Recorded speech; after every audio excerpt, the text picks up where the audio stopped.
শুভ সকাল বন্ধুরা। তো তোমরা সকলে কেমন আছো? আশা করছি যে যেইখানে আছো খুব ভালো আছো আর সুস্থ আছো।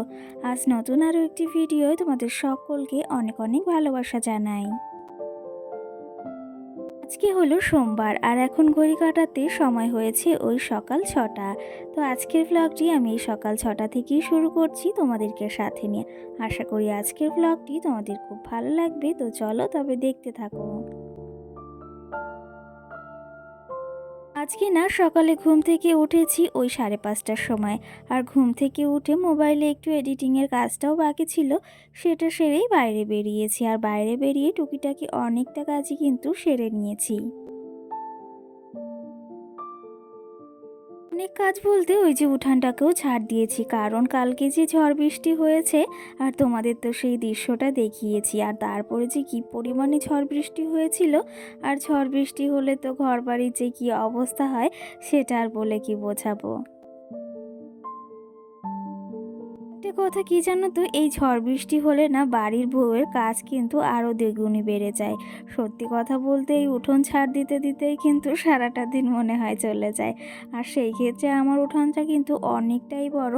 আর সকালে উঠে আগে ওই কাজটাই সেরেছি, তারপরে এই যে আবার টুকটুক করে সব কাজগুলোও সেরে নিচ্ছি।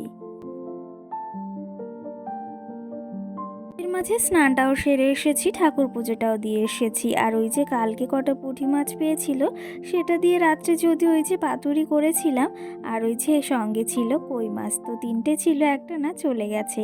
তো সেটাকে আর পেলাম না, সেই ক্ষেত্রে দুটোকেই কেটে নিলাম। আর এদিকে কিন্তু আমার চাটাও পুরোপুরি রেডি হয়ে গেছে। আজকে না চাটা একদম শেষের মুহূর্তে, চা পাতাটা পুরো শেষই হয়ে গিয়েছে, এই সকালটাতেই শুধু হয়েছে। তো সেই ক্ষেত্রে কালকে যেহেতু মঙ্গলবার, কালকে আবার তোমাদের দাদা ভাইকেও সব কিছু আনতে বলতে হবে। আর আজকে চায়ের সঙ্গে বিস্কুট আর একটু গজাও নিয়ে নিলাম। সকালে না ওই যে স্নানটা সারার আগে ভাতটা বসিয়ে দিয়েছিলাম রান্নাঘরটা পরিষ্কার করে।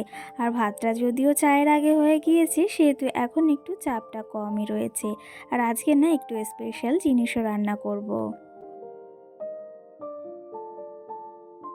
চলো তবে এখন এই যে চাটা খেয়ে নিই, আবার রান্নাটাও করতে যেতে হবে। আর মামামের খাবারটাও হয়ে গিয়েছে, ওকে একদম খাইয়ে তারপরেই রান্নাঘরের দিকে আবার যাব।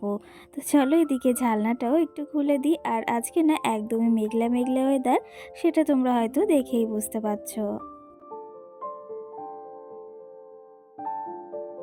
সকাল থেকেই না টিপটিপ করে বৃষ্টিও পড়ছে, আর একদম তো রোদ ওঠেইনি। আর কালকেও সারাটা দিন ওরকম মেঘলাই হয়েছিল, যেহেতু এত পরিমাণে ঝড় বৃষ্টি হয়েছে। আর আজকে সকালে ওই যে টিপটিপ করে বৃষ্টি হচ্ছিল। আর এর মাঝে মামামকে খাইয়েও দিয়ে এসেছি। আর আজকে না একটু পাট শাক রান্না করছি। কালকে দুয়াটি পাট শাক রাখা হয়েছিল, তো কালকে একাটি রান্না হয়েছিল। আর আজকে এই যে একাটি রান্না করছি। সত্যি কথা বলতে আমার না পাট শাকটা ভীষণই পছন্দর। আর পাট শাক হলে সেদিন আর আমার কিছু লাগে না, এতটা যে ভালো লাগে সেটা আর ভাষায় প্রকাশ করতে পারবো না। আর এদিকে দেখো এই যে মাছগুলোকে কেটে নিয়েছি, আর এখন একটু লবণ হলুদ মাখিয়ে নিই। আর আজকে না যে কই মাছগুলো কাটা হয়েছিল, তো সেগুলো দিয়ে আজকে একটু ভাপা করব। আর তেল কই বা ভাপা খেতে বিশেষ করে না খুবই ভালো লাগে, আমাদের বাড়িতে তো খুবই পছন্দ করে। তার জন্যই আজকে এই মাছগুলোকে ভাপা করব। সত্যি কথা বলতে আমাদের মতো এই বাঙালিরা কিন্তু এইসব খাবার খেতে বিশেষ করে খুবই পছন্দ করে। আর সেই ক্ষেত্রে তো আমরা পছন্দ করি। আমার যদিও মাছ অতটা পছন্দ নয়, কিন্তু তোমাদের দাদা ভাই বা ভাই কিন্তু খুবই পছন্দ করে। তো চলো এই যে এক এক করে সব টিফিন বক্সে সাজিয়ে দিই। আর আমি কিন্তু টিফিন বক্সেই ভাপা করি, আর সেটা খেতে কিন্তু অসাধারণ হয়।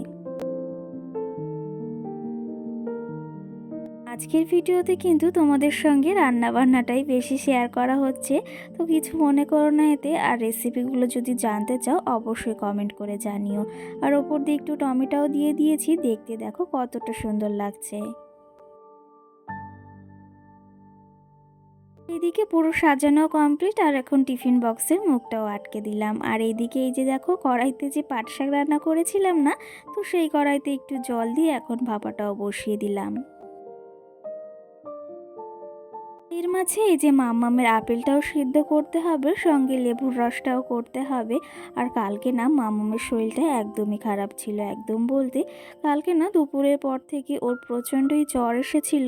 তো সেই ক্ষেত্রে এখন জ্বরটা কম আছে। আর এই যে লেবুর রসটা করে না আগে খাইয়ে দিচ্ছি, আর আপেলটা যদিও এখন হচ্ছে।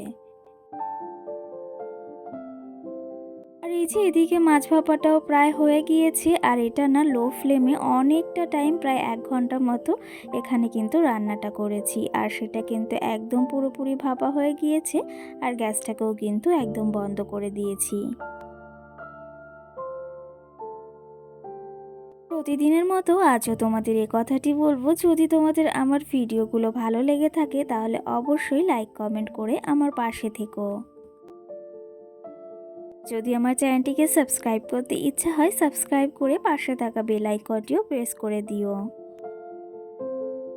যে সকল বন্ধুরা অলরেডি এই কাজটি করে রেখেছো তাদেরকে অসংখ্য ধন্যবাদ জানাই আমার পাশে থাকার জন্য আর আমার ভিডিওগুলো দেখার জন্য। এদিকে দেখো রান্না করতে করতে মানি প্লান্ট গাছটা না ওই পাশের ওটা অনেকটাই বড় হয়ে গিয়েছে, তো সেক্ষেত্রে সেটাকে একটু বেঁধে দিয়েছি। আর ওইদিকে ওই যে মামামের জন্য একটু পাতলা করে পটল আলু দিয়ে এই যে কই মাছ দিয়ে একটা তরকারিও করে নিয়েছি।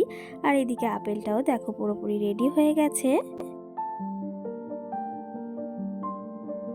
আমাদের সঙ্গে কথা বলতে বলতে এদিকে কিন্তু মাছ ভাপাটাও একদম পুরোপুরি রেডি। আর দেখতেই পাচ্ছ কতটা সুন্দর হয়েছে দেখতে, আর খেতেও কিন্তু অসাধারণ হয়েছিল।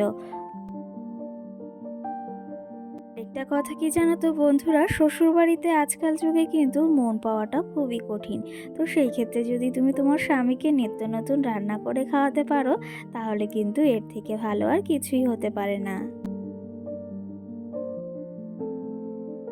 এই ক্ষেত্রে ওই যে শুধু রান্নাটা করলেই হয় না, রান্নাটা কিন্তু একদম মন প্রাণ থেকেই করতে হয়, না হলে কিন্তু রান্নাটা কখনোই ভালো হয় না। সেই ক্ষেত্রে কিন্তু যখনই আমি রান্না করি, রান্নাটা কিন্তু একদম মন থেকেই করি, আর সেই জন্যই কিন্তু এতটা হয়তো সুন্দর হয়। একটা বাস্তব কথা সেটা হচ্ছে কি জানো তো, সকলেই কিন্তু আমার এই রান্নার প্রশংসাটা করে, আর সেটা শুনে কিন্তু বেশ ভালো লাগে। আর ওই যে শুধু রান্নাটা করলেই হয় না, রান্নাটা কিন্তু সুন্দর করে গুছিয়ে করাটাও কিন্তু একটা আর্ট। তো যাই হোক, এইদিকে দেখো রাত্রে না খুব বিরিয়ানি খেতে ইচ্ছা হচ্ছিল, আর তার জন্য এদিকে দেখো বিরিয়ানিও নিয়ে এসেছে। এখন ওই যে খয়ে কাটাতে সময় হয়েছে 9টা মতো, তো এখন আমি এই যে বিরিয়ানিটা ঢেলেও নিয়েছি আর একটু খেয়েও নেব। সত্যি কথা বলতে এত যে বিরিয়ানি খেতে ইচ্ছা হচ্ছিল, আর আমার তো বিরিয়ানি হলে আর কিছুই দরকার হয় না। তো যাই হোক, এদিকে নামিয়েও নিয়েছি। আর আমার সঙ্গে সঙ্গে কে কে খেতে ভালোবাসো অবশ্যই জানিও। তো আজকের মতো ব্লগটি এখানেই শেষ করছি। তোর সকলকে টাটা।